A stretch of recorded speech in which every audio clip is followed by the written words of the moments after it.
Now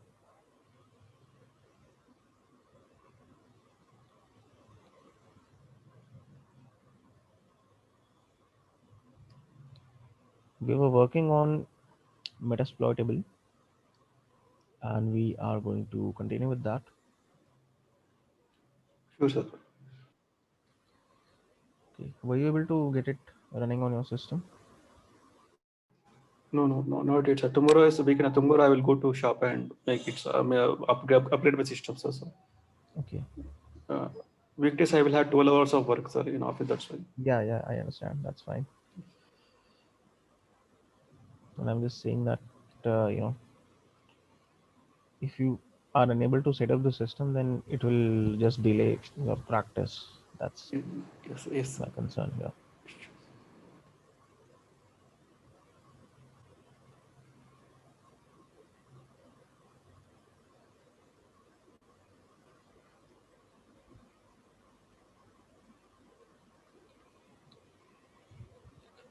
Now my Metasploitable is booting up, and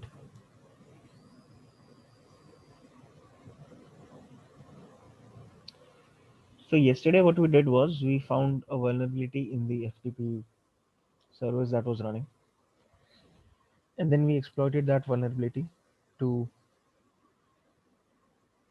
gain access to that system. Now, okay, yesterday I also told you that there was a way to do this without using Metasploit. So did anyone look into that? Did you try to figure out how you would do that if needed? Yeah, went into that exploit DB but couldn't catch up anything. Okay. What did you like? What did you look Didn't for? find much time, but just exploring what was that about. Okay. So again, like try it on your own. I'm going like there's no. I'm not saying you have to do it today, but try that Hmm. out on your own. If you do try it out, you're unable to figure it out, then I'll go through it in class. But at least over the weekend, or find some time and try to do it. Otherwise, I'll Sure. just show it here in class. Yeah. Now that was just one way to exploit. There are lots of other ways to get into that system. Let me just bring it and see whether it's responding. Okay, so we are able to communicate with the system.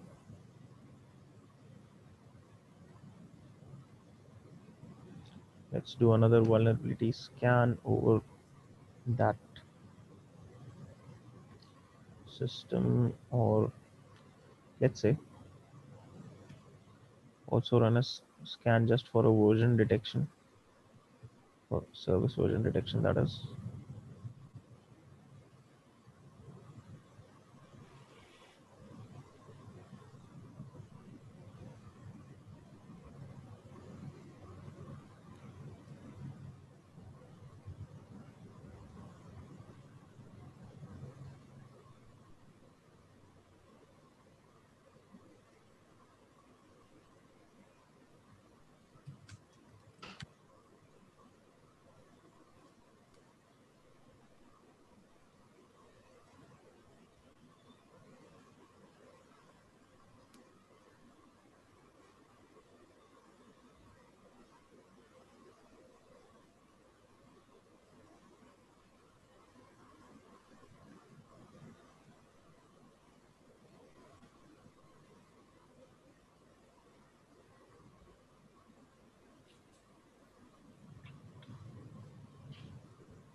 Okay, so we have our results for the service version detection.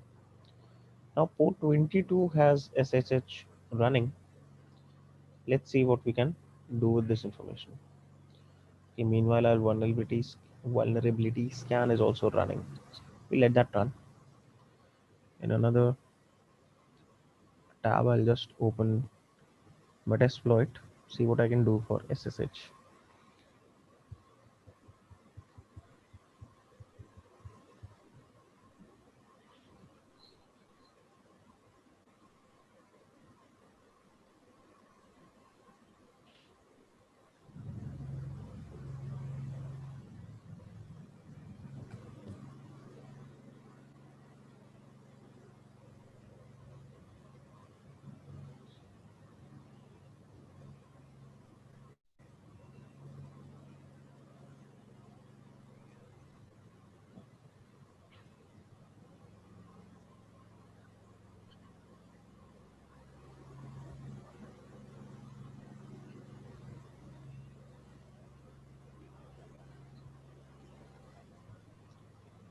Now in Metasploit, we know that there are a lot of modules. So if I want to use something for SSH, let's search SSH. Okay, so we have got 63 results. Okay,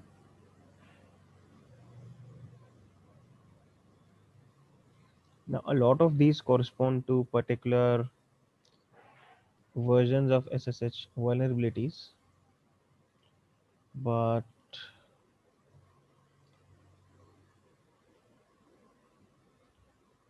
okay, there are a couple of things that we can use. One is this enum users. So it does SSH username enumeration. So it will try to find out the users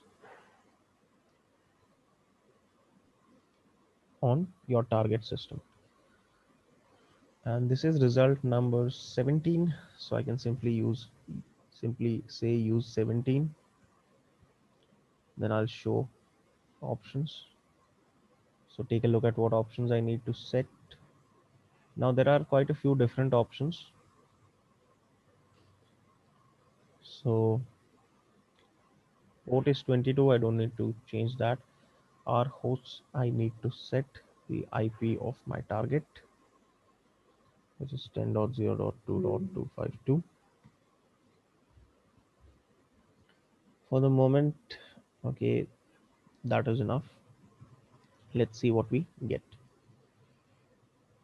Okay, yeah, we didn't actually populate the username or the user file options. So we need to provide it a file containing usernames.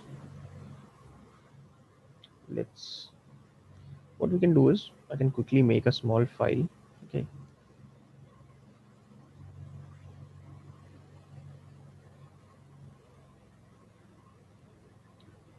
in nano user root service daemon admin administrator, just some default usernames, okay, for stuff in Linux. And what else can we use? Okay, so we know that there is MSF admin on that system, so we can try that as well. Okay, I think that's enough. Save modified buffer, yes. File name to write, yes. Let me just verify that I'm in the correct directory. Home user SSH. Okay.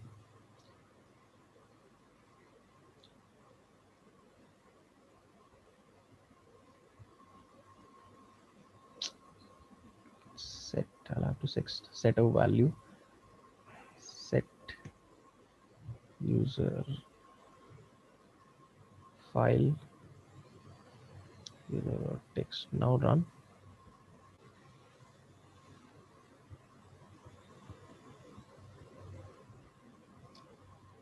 Okay, so now our scan has already found one user, another user by the name of root, of course, because there is a root user. There is also service which is able to log in using SSH. daemon is also there. And okay, admin wasn't found, no problem.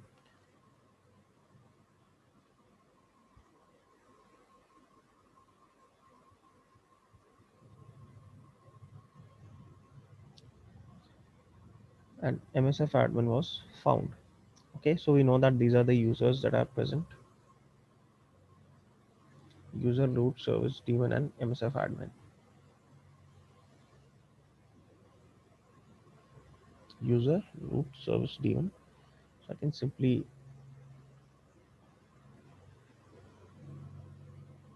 remove this. Okay,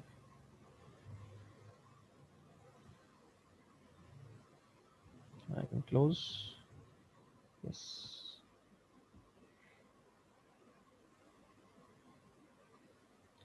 Now there was another module which tried to perform SSH logins.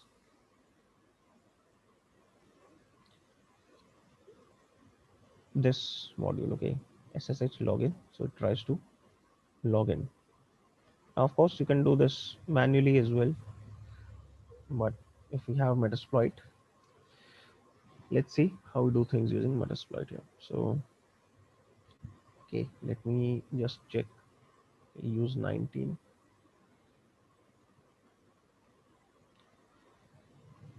Let's see the options here.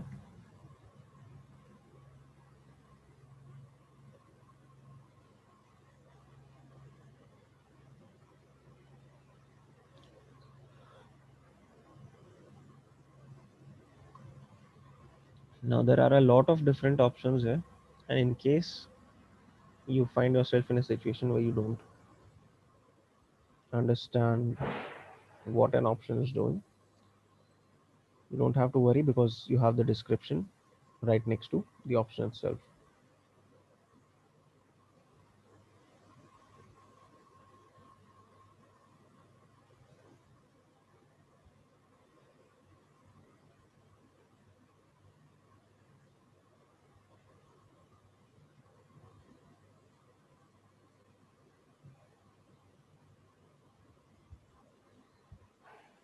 So the first one is if you want to try blank password, so that setting is false. The second is a brute force speed, which is fast. And these are whether you want to store the, sorry, whether you want to use the current credentials already present in Metasploit's database or not. Then the password file or the particular password that you want to try are hosts. So that is something that we definitely need to set.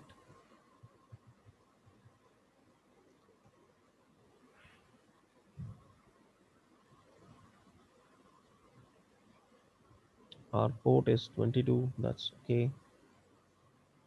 Threads one, just one concurrent thread. And at for one host you can only have one, so there's nothing to change here. Username file. Okay. User as pass. So if you wanted to try using the username itself as the password, let's set that to true.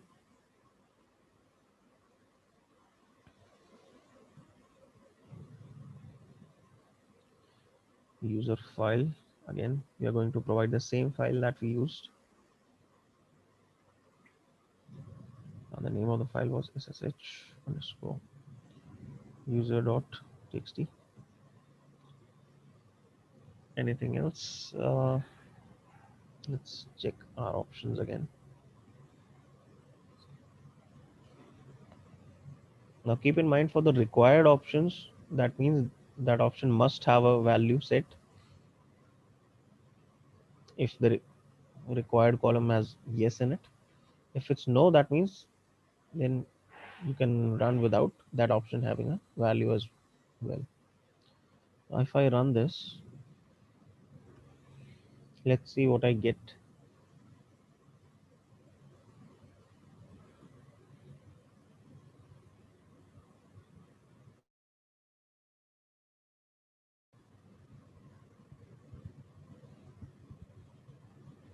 So the first case itself, it tried user and was able to log in. Okay. In the second one, service worked as well. Service as the username, service as the password. Similarly for user. So it has already opened 3 sessions for us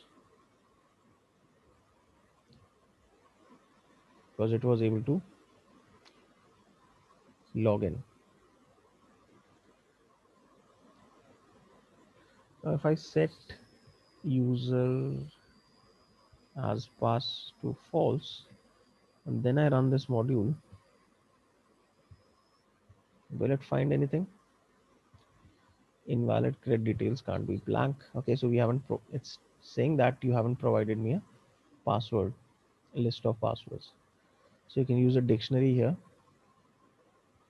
or a word list, whatever you want to call it. So set pass file. Let's say we'll use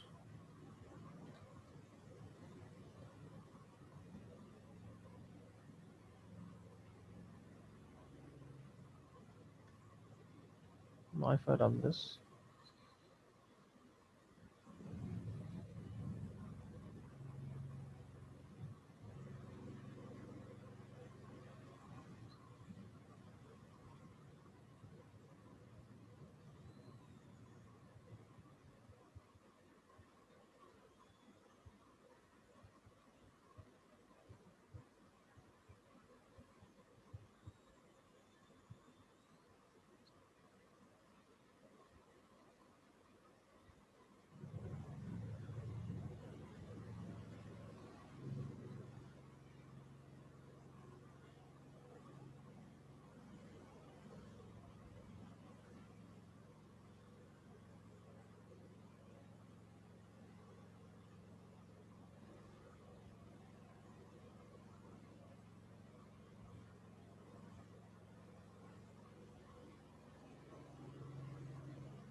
I think it got stuck somewhere there. But we already received the correct SSL login credentials, and we already have 3 sessions opened up as different users, and you can enter any of these sessions and you can, you know, work on the system as any of these users.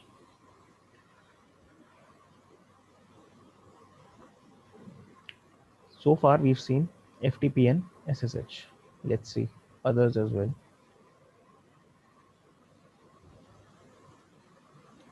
Now there's telnet. The difference between telnet and SSH is that SSH has encrypted all its communication, while telnet does not do that. So over telnet, if someone is logging into a service, then you can sniff that, and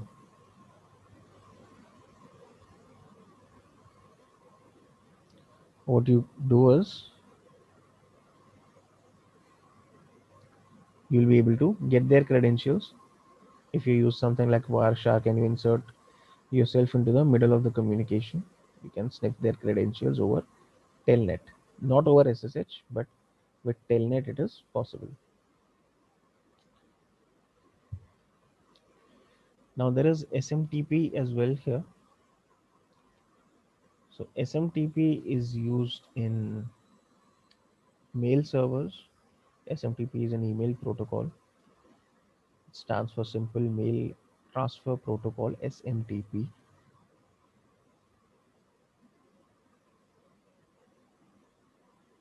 Okay. Now with SMTP, you're not necessarily going to find anything,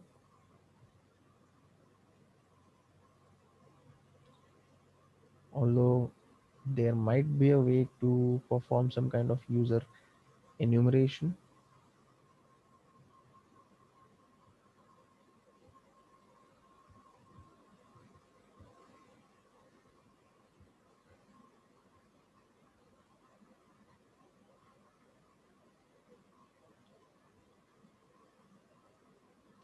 In our Metasploit, let's search for SMTP. Okay, I used the wrong command. I misspelled search.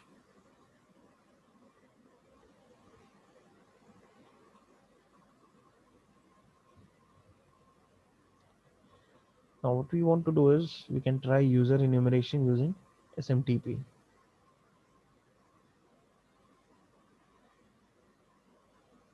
Use number 5, use 5, or now I can show you the alternate thing as well. Simply copy this or paste it here. I mean, of course, it's easier to use, simply say use 5 or use 7, whatever the number is. But if you directly know the module name without searching, you can simply type the entire thing here. Now again, for any module, the first thing we do is we see the options.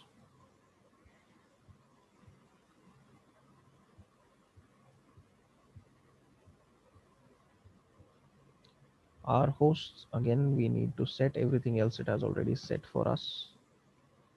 Our host is the IP and run.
So it's working. It's the first thing it pointed out was the service banner. So it was metasploitable.local domain ESMTP server.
And after grabbing the banner, apparently Metasploit just decided to stop.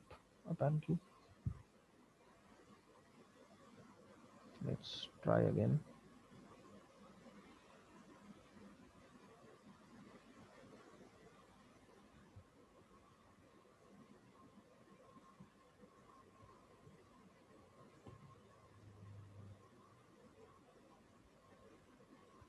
Okay, there is a tool as well that comes installed with your Kali or Parrot OS installation, which you can use to perform user enumeration via SMTP.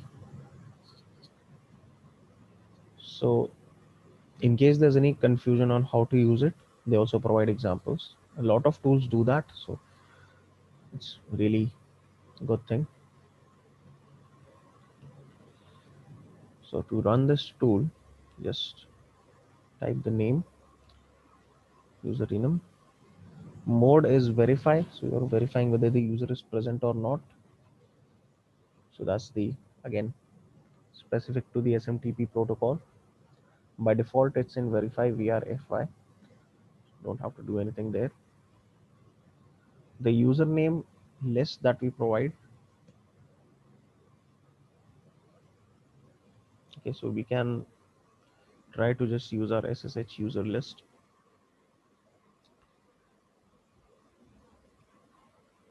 Okay, and we are just trying to enumerate users names. So that's all we need. And the target IP, so 10.0.2.252. And you can start.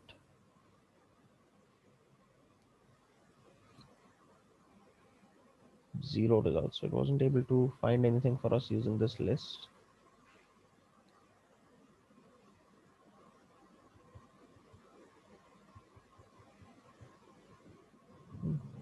Should have been able to find.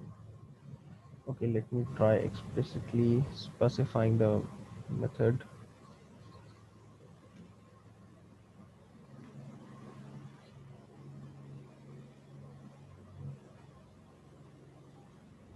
Same thing again.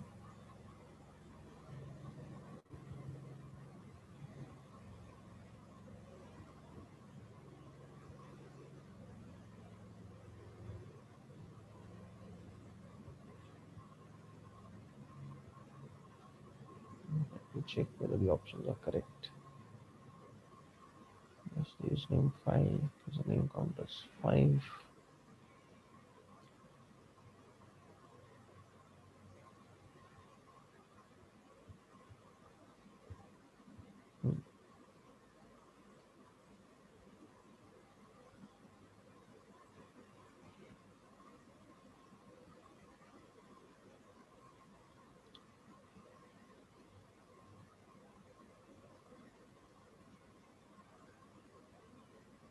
That's strange.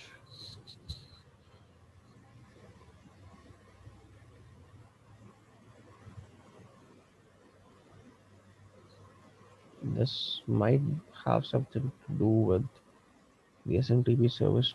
It might not be working properly on Metasploitable. So you try this out on your own systems at once, see if you get the same result. If so, then I'll probably try and do a fresh install of this.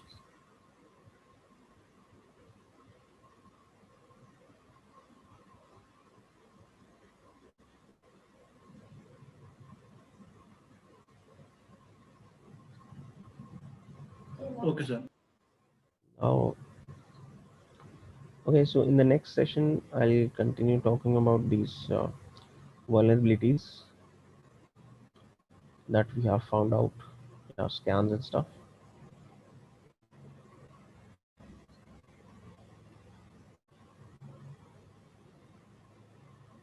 Okay, these are just the services.